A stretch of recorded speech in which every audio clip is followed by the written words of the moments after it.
minutes is all you need to strengthen and stretch your back. Get ready to feel relief. Hands underneath the shoulders, knees under the hips. All right, all fours position. We're gonna start with a cat and dog stretch. So with this, you're really arching the back up towards the sky. You're gonna drop the chin in towards the chest. You're getting a big stretch through that whole spinal column. Then drop the belly, lift the head all the way up. Eyes look up towards the sky and drop the belly. And then repeat this. So you're getting that whole spinal column to stretch. Allow the muscles along the spine to lengthen out on the front side as you're doing this position with the chin up, belly drop. One more time, really arch it. Pull those shoulder blades apart. And then one more, drop the belly, lift the chin. Oh, stretch it out. Love it. Now you're gonna sit back. This is critical for the back, okay? This one here, child's pose, you're gonna reach those arms forward, drop your forehead to the floor if you can. All right, you're reaching, you're crawling those fingertips further and further forward. You're stretching all these muscles here, okay? Lengthening out. Now this you're gonna take to the side. So now I'm gonna reach across my body. Now I'm getting more of a stretch through the lateral side of my body, feeling it all the way down to my low back and my QL, which is called your quadratus lumboris. You don't need to know that, but you're stretching it, and that's what feels tight in your low back most of the time. Now switch sides and reach. Remember, that hand in front reaches out in front and across the body. Take a deep breath in. Remember, breathe in, let your ribs open up. You stretch it more. Exhale and relax. Try to drop that elbow down to the floor. One more big breath in. And exhale. Ah, man, that starts to feel good. And you want to give yourself time with those, okay? Now we're going to flip it over and we're going to come onto the back. Now we're activating the abdominals for this one, all right? So you want to lift your shoulder blades. You're going to pull your knee into your chest, starting to warm up the core muscles, and you're stretching out the glute. So back and forth. The glutes are directly related to your low back tightness, okay? So you want a healthy back, you gotta stretch out the glutes and activate the abdominal muscles that support the spine, right? Makes sense, right? Abs are tight, supports that spine. Your low back does less work to keep it in alignment. So you're going back and forth. Exhale, keep your low back on the floor. Breathe. Shh, shh. Back and forth. You're looking good. Couple more seconds here. Really feel those abs warming up. Keep your low back flat. Good. Nice little tuck here. Get that nice stretch. You see that little bounce I'm doing? It's a nice little extra pull. Oh yeah. All right, now we're gonna also go back into that all fours position and perform a strengthening exercise for the whole entire backside. So you're gonna go opposite arm and leg, kick the heel out and thumb up, and you're a nice straight line. I call this the bird dog. You're looking down towards the floor, squeeze your butt, and then bring it right back down. Now repeat it on the same side. Kick the heel out long, thumb up towards the sky, straight body, abs are tight, pulled in, and then back down. With that pause, it's really important. Give it that pause, hold, squeeze, and right back down. Let's switch sides. So the other side now, kicking the heel out, long arm, squeeze, and bring it back to center. Good. Remember here, abs are tight. Don't just let your belly drop. Don't let your elbow bend. You're nice and strong here, strong platform, and then back. One more time on this side. Lengthen. This is so good for the back. You're gonna be so strong, holding that posture nice and tall, and bring it back down. Now, a little bit more difficult. You're gonna go into a full plank position. Abs are tight, belly's pulled in tight here. You're working those abdominals and the back. You're gonna lift one heel up, couple inches, and back down. All right, so notice how I'm keeping my body very straight. I'm not dropping, and I'm also not lifting. This is not the move. You wanna keep it straight, just a couple inches off the ground, toes pointed towards the floor, breathe. Good, back and forth. Last one. Oh yeah. And remember, you can do these longer if you need to. I'm showing you the essentials today. Now this last move, you're gonna have one foot up and we're gonna stretch out. the psoas muscle here, the hip flexor. So here, we're in a kneeling hip flexor stretch. Remember, it's directly related to the low back tightness. So when we stretch the front side, it loosens the tightness on the back, okay? Trust me on this one. I've been doing it a long time. You gotta love this. So you're gonna feel the release in your back as you stretch the front. Now you switch, other side. Breathe it out. Remember, these are the essentials, you guys. Practice these ones again and again. Hold them for a longer amount of time, and you are going to feel strong in that back and be pain-free. We're gonna give you a great 6-minute workout. It's gonna be 4 exercises, 45 seconds each, done 2 times through. They're gonna just start punching.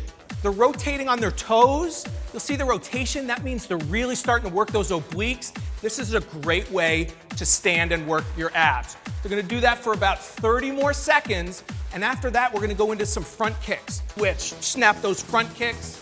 So now, lifting those legs, working the lower abs. So many people want those lower abdominals, not easy to get. For this, our third exercise is standing marches. They're gonna pull up one knee at a time. You're gonna get in. So let's pull and really focus.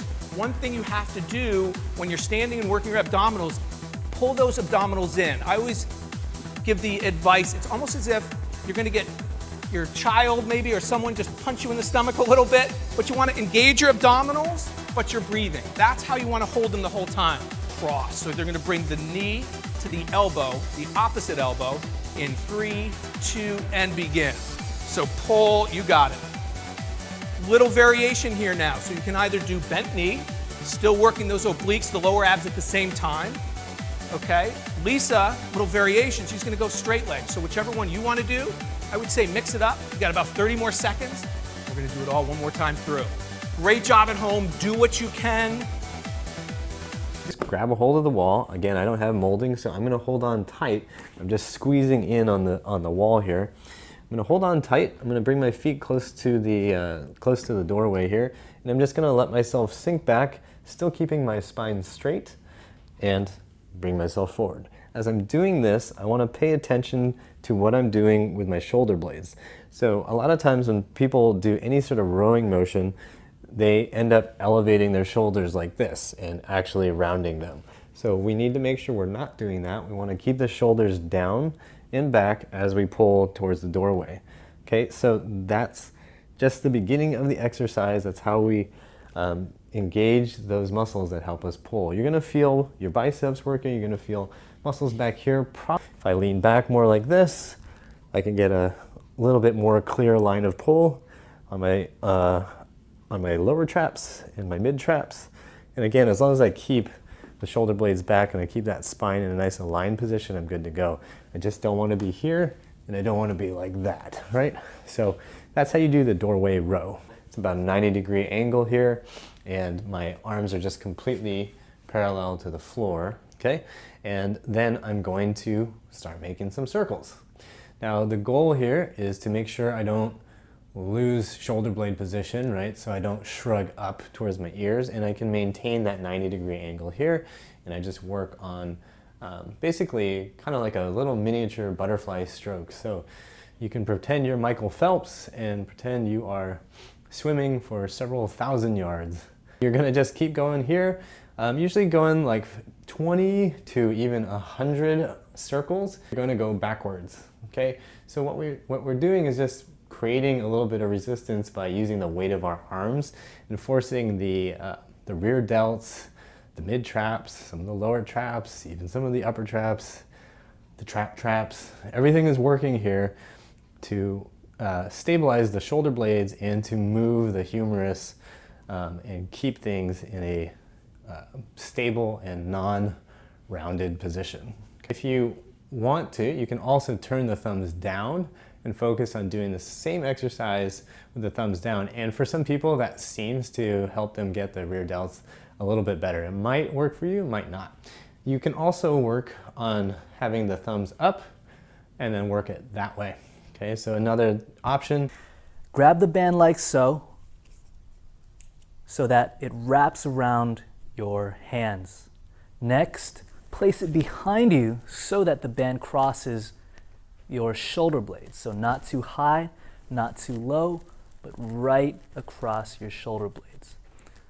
So now with the band in my hands like so, crossing my shoulder blades, I'm ready to begin the exercise, and it looks like this.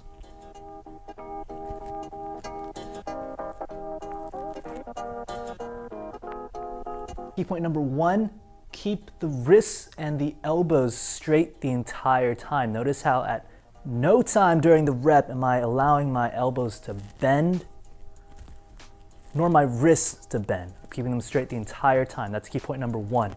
Key point number 2, try to feel your shoulder blades moving towards your spine as your hands move behind you, and away from your spine as you move your hands forward.